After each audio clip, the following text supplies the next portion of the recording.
Presenting the world's greatest mysteries.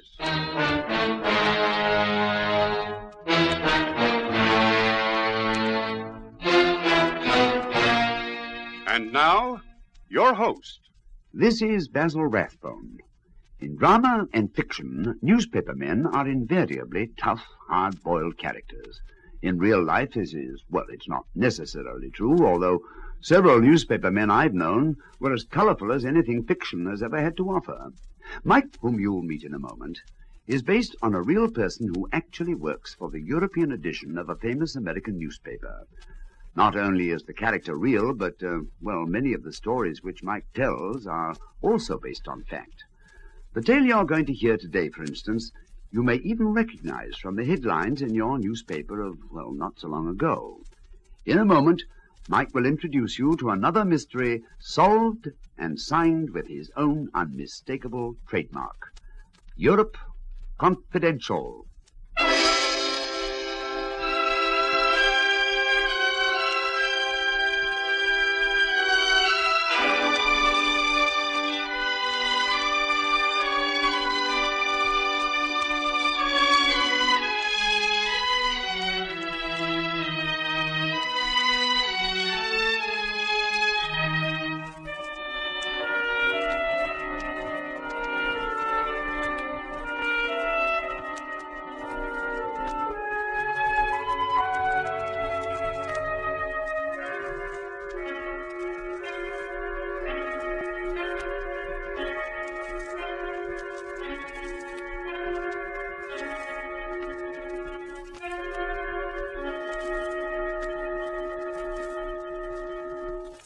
Presenting Europe Confidential.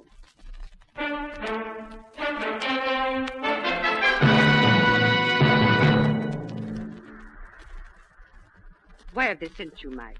Because you are so experienced in espionage? Well, of course not. That isn't the reason. Then you know, Mike. You know why people like you are sent on missions like this? No, I can't say I do. Because you do not matter at all, that is why. Because they do not care what happens to you one little bit. Because you are, how do you say, expendable.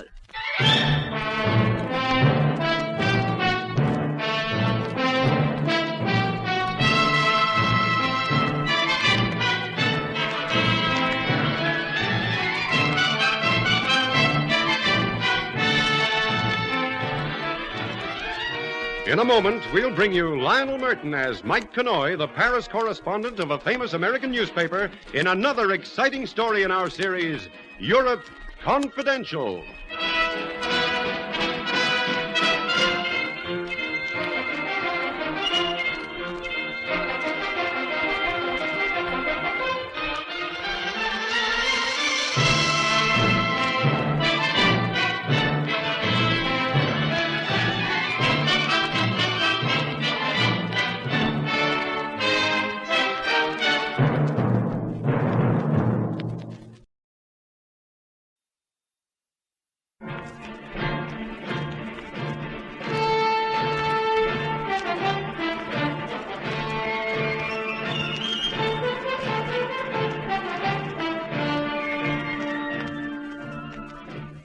I write a column called Europe Confidential for the Paris edition of an American paper. You know, it's a strange thing, but the Army and I never got along very well together. Somehow I never rose above the rank of private. And maybe it was because the brass hats and I never quite saw eye to eye. Well, this story I want to tell you is about my same old European beat, but switch the clock back a few years, 1943 to be precise, and picture private detention before a certain general who was about as happy as a nature lover in the wintertime. And the reason for his happiness? Yeah, yours truly. I don't know why they don't take you out of here and put you behind a newspaper desk. As a soldier, you're about the worst I have in my army. Well, thank you, General. Nice to have confirmation. You mean you agree? No, sir. I mean your officers have been telling me that ever since we hit the English coast. Trouble with you newspaper guys, you don't know the meaning of discipline. Sir, I'd like to see you in the city room of the Chronicle making us slope typewriters. You'd be a riot. I'd like you to remember, I am your commanding officer. Yes, sir. Would the fact that you don't like me as a soldier have anything to do with the fact that we work for rival newspapers back home? That I once scooped you on a very important assignment? Nothing at all. The newspaper business is a long way behind me. The Army's my career now. Yes, sir. Now listen. You report to the address on this slip of paper. It's a tailor on Savile Row. The tailor has his instructions. He's to make you 3 suits, including the full suit and fish, and the whole outfit, so it'll be ready in 48 hours. What? Wait a minute. It gets worse. You go to the Savoy Hotel. You know where that is? Yes, sir. A room is reserved there for you. You'll register as a civilian. For purposes of cutting red tape, you're going to be a civilian. Oh. But here are your papers. You'll be taking a trip pretty soon. Yes, we're sending you away from all these bombs. Isn't that awful? Yes, sir. I wish we were dropping you by parachute into Berchtesgaden. But as it is, you're going to a nice, cozy, neutral country to have a long visit with a beautiful girl. It's discouraging. I tell you, this whole army is as nutty as a fruitcake. I didn't say that, did I? No, sir, you didn't. Yes, the Allied Command is sending you on a holiday, and you're traveling as a civilian with the rank of a full colonel. That's what I mean about brass. An unfriendly attitude. Unnecessary, I call it. Since we were old newspaper buddies, why couldn't the general have been nice? Well, if he was, I guess he wouldn't have been a general. Of course, if you look at it that way, I was going to have to begin changing my loyalties, because according to my papers, I was part of the brass now myself. I got my new suits, and then they sent me to see a certain Captain Smith. I don't think that was his real name. He was something very high in the hush-hush department. It was all set up for midnight on the right side of Cleopatra's Needle. Oh, I can tell you the whole thing was very cloak and dagger.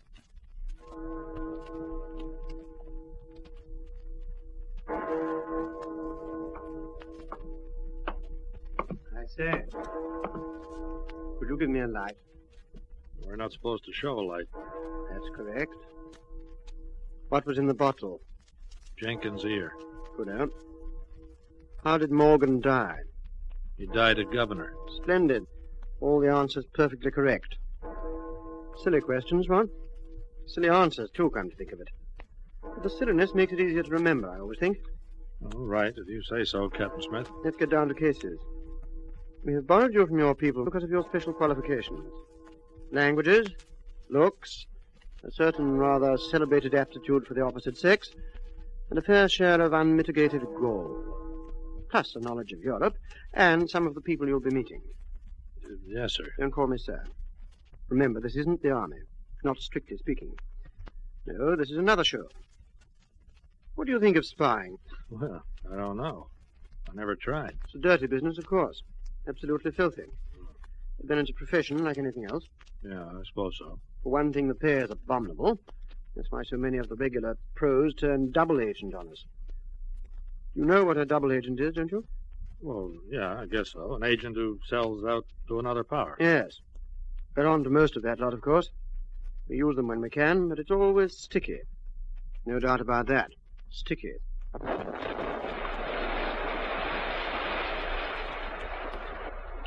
Another one of those V2s. That was in Chelsea, I'd say. Appalling weapons, aren't they? Guided missiles. Yeah. I'll tell you something, because it's going to be part of your job. This V2 is nothing. So? Jerry is getting ready with something a great deal worse in the same line. About 10 times worse, according to our information. Yes, somewhere in Europe, more than 100 feet underground, there's a factory where they're busy perfecting quite a new thing. We have got to stop them. Want to help? Well, sure, but how? Your work has to do with an agent of ours working in Istanbul. You didn't ever happen to meet a female named Greenall, did you? No, I don't think so. Reddish blonde, sometimes auburn.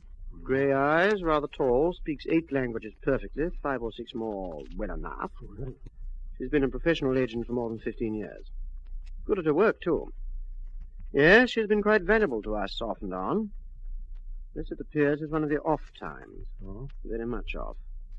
She was due to send us something rather important. You know, I gave you a hint about that. You mean this new rocket factory? Grenall has the information about where it is, and she won't send it. Worse. She's given us false information. We think the Germans have some sort of hold over her. Blackmail or something beastly. We'd like you to see if you can't get some sort of line on just what it is. We don't really expect you to succeed, but go down and have a try, won't you? Yeah, but what do I do? Where do I go? You'll receive sealed instructions when you get on the plane. Details, background, all that sort of thing. Yeah, but look... See that car across the way? Yeah? It's waiting to take you to the airport. Well, good hunting.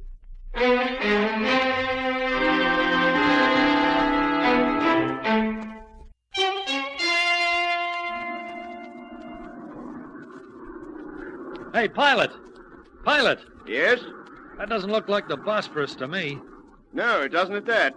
Looks like the Atlantic Ocean. Yes, it does, doesn't it? But don't you know what it says in my instructions?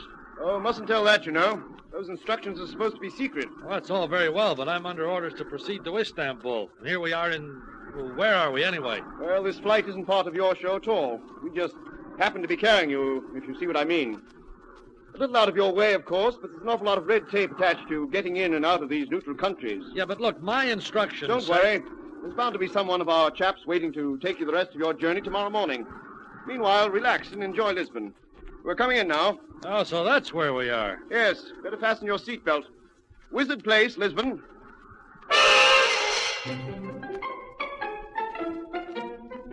Sure enough, they had me all fixed up for a flight to Turkey in the morning. Well, I wasn't complaining. There weren't any rockets falling on Lisbon, and anyway, it's always been one of my favorite places for having a good time. I checked into the hotel, changed into my new white tie and tails, and took a cab out to the casino at Estoril.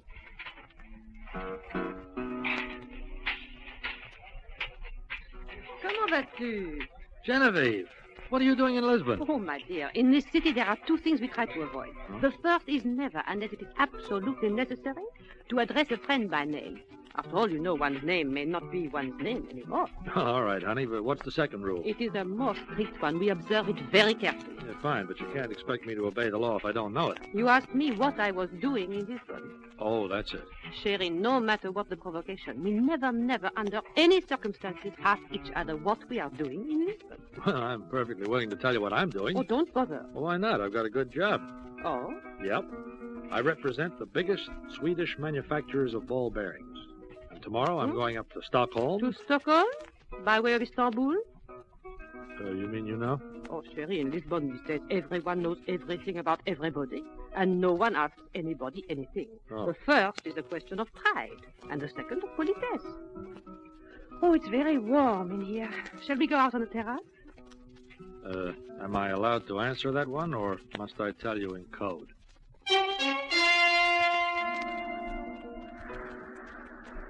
What are we allowed to talk about now? Oh, why should we talk? That's true. Why should we? Ah, it was a nice kiss. You still do that very nicely, Mike, but What's the joke? you're such a terrible spy. Yeah, I guess I am at that. Now, listen, Mike. I've always liked you. I am not working for your people, but I know what you are up to. Don't go to Istanbul. Well, I haven't got any choice, honey, but I think I'd go anyway. You know me, curious as a cat. Why shouldn't I go? They put you onto something terribly big, Mike. Terribly important. Well, that's very flattering, isn't it? Tell me, what do you know about a woman called Grinnell? Oh, she's been an agent a long time. I do not know her, but I've seen her once in Saint-Moritz and again in Deauville. Please, Mike, do not go to Istanbul. It is not the woman Grinnell. It is a situation. I tell you, it is too big for an amateur. It is too big for anyone. Maybe, but well, I'm a lousy soldier. This is more like the old newspaper days. They've at least given me a chance to handle this deal. And why? Why have they sent you, Mike? Because you are so experienced in espionage? Well, of course not. That isn't the reason. Then you know, Mike. You know why people like you are sent on missions like this. No, I can't say I do. Because you do not matter at all, that is why. Because they do not care what happens to you one little bit. Because you are, oh, how do you say, expendable.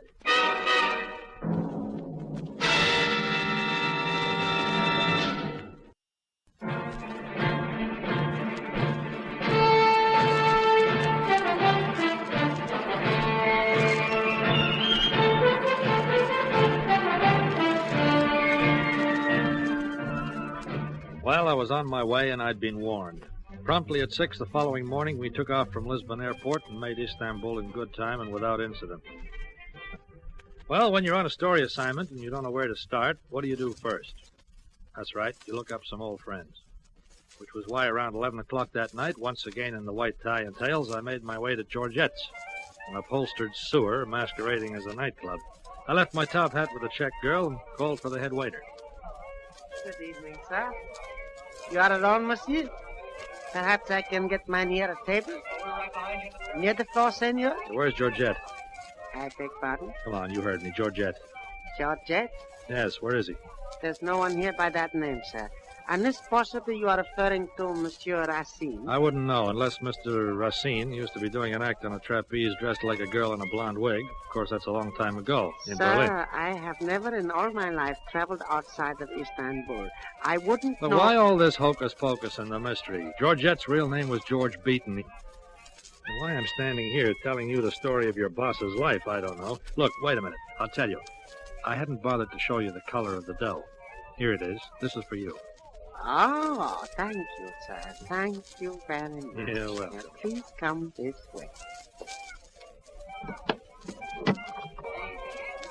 Through here, sir. Thanks. If you will step through the kitchen, sir. Here we are. Excuse me. Yes, what is it? There is a gentleman here who says he knows you. Oh, yes, and who? Hiya, George. Mike, well, for Pete's sake. Don't you think we'd better be alone? Leave us, Raoul. Yes, Well, Mike, it's been a long time. Yes, it has. You're getting fat, old boy. You're also getting rich? Not so fat, Mike, and not so rich. How's the opium racket? Now, Mike, you know I don't ever monkey with that stuff. You newspaper guys are all the same. Just when a man thinks you're a real pal, you start the old snoop. What are you after? Information, and I'm willing to pay for it. With money? With money. On top market price, too. You know an agent called Grinnell? Suppose I did. Who's shaking her down? Who wants to know? People with the dough, George. 500 English pounds. I could use it. All right, Georgie boy, let's get down to cases, eh? Genau, she's a good looker. She has a sister.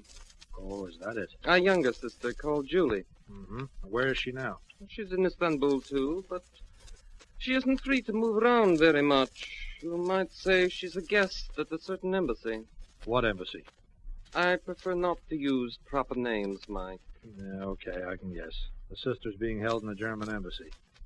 How long do they figure they can keep her? Your guess is as good as mine, I'd say, for as long as Grinnell herself can divorce the function effectively. You mean as a double agent? Of course. She must have got onto something good, and the Germans must be particularly anxious for her not to spill it. Mm-hmm. They're probably hoping to use her to lead your people just as far away from the truth as possible, and for as long as possible.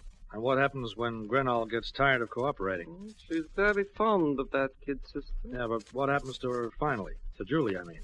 They knock her off, won't they? Yes, I should think so. Well, Mike, it's been pleasant meeting you. Goodbye.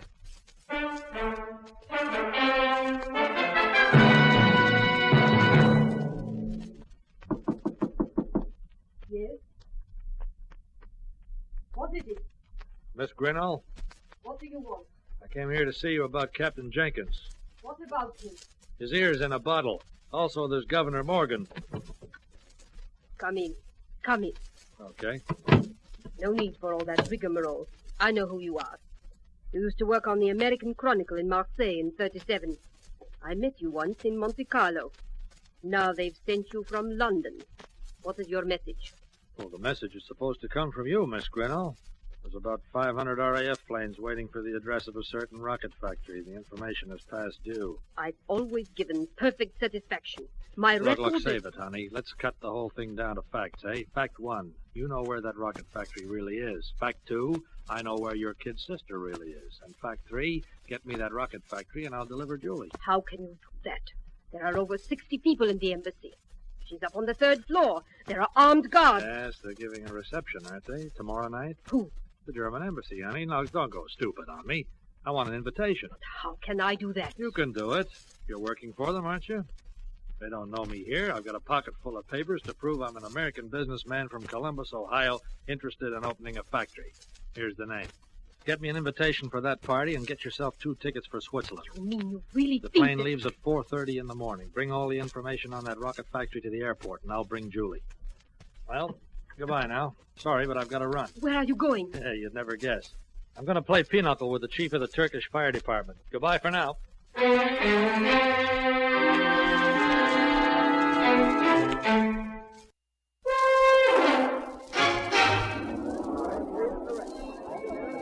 Good evening, Mynheer. Mr. Cotton, isn't it? Yeah, I believe that is the name, Mr. Cotton. Good evening, Mr. Ambassador. Very nice of you to invite me. It is our pleasure, Mr. Cotton. The German Reich is particularly interested in the development of industry. Yes, indeed. I would like to put a few questions to you privately, Mr. Cotton. Won't you please step this way? Well, Mr. Ambassador, I won't keep you very long. Well, all right. Thank you. It is rash to talk serious business in this large public gathering. We will be much quieter in my study. Yes, I dare say. Through here. Hey! Put up your hands high and keep them there. This gentleman, as you can see, is armed, and this room is quite soundproof. He will not hesitate to use his gun. Okay. Now what happens? We will discuss that a bit later. Now I must return to my guests. I will be interested to learn why you were so stupid as to come here. I must say that in my entire diplomatic career, I have never had anything made quite so simple for me. I will return later. Meanwhile, Gerhard here will keep you company. Well, Gerhard, here we are. Keep your hands up. The ambassador says I'm stupid, Gerhard. You agree with him? All the Americans are stupid. You think it would be stupid of me to try and get that gun away from you, Gerhard? Yeah, I suppose it would, but anyway, I'm going to try. Sorry I only got you in the leg, old boy, but I never was much of a shot. Schwein! Yeah, what I need today is to practice my marksmanship, and since this is such a nice, soundproof room... What are you doing? What'll I try it for, Gerhard? An arm or another leg? No. No. All right, then. Where's the girl? What girl? That was your right hand, wasn't it, Gerhard? You see, my aim's getting better. It's practice that does it. Now, let's try for a foot, huh? No! She's in there! Screw that door! Okay, thanks. Julie! What do you want? I'm not one of the Nazis, Julie. You'll have to take my word for it. I'm your sister's friend. Listen, they're coming. Yeah, we've just got time. Bolt the door. It won't do any good. This is the only way out. There's the window. Oh, no use. Yeah, the window's locked, isn't it? Here, give me that chair. I tell you, it's no use. 1, 2, 3. I tell you, it's hopeless. There are big gardens on the side of the house. No one will hear. And besides, the embassy guards will be... They're starting to break down the door. Jump, Julie. Through the window? Well, where else, you little fool? But it's 4 stories to the ground. I'll be killed. Jump, Julie. Go on, jump. Oh, very well. It doesn't matter. Perhaps it's better to die this way. Oh, shut up and jump. Oh. That's a girl.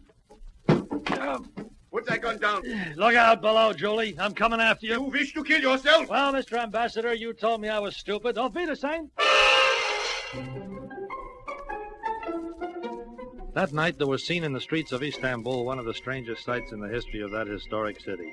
A procession of firemen bearing 2 bundles wrapped in canvas rushed out of the German compound and boarded a hook and ladder. Then out of the bundles, which were, of course, firemen's jumping nets, there emerged 2 figures. Where to, Mr. Where do we take you? To the airport and step on it.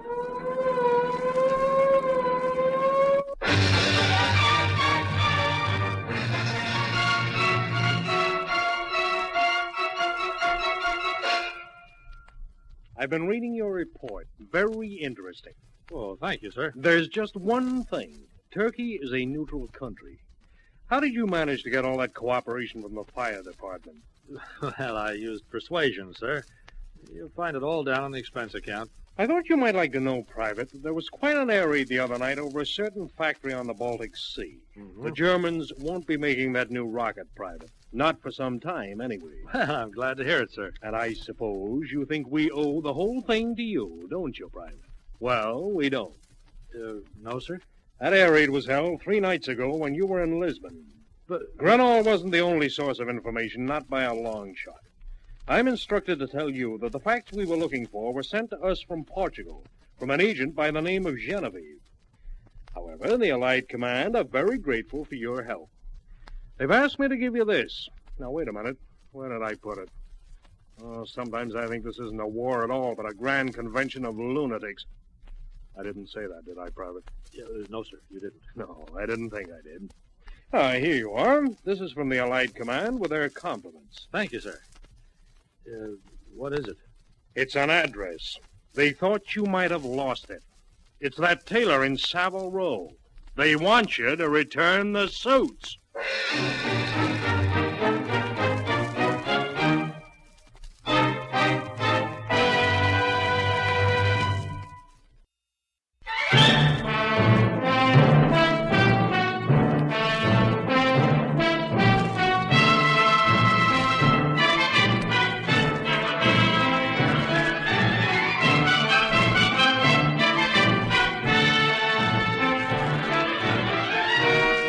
You have been listening to Lionel Merton as Mike Connoy in another exciting episode in the series, Europe Confidential.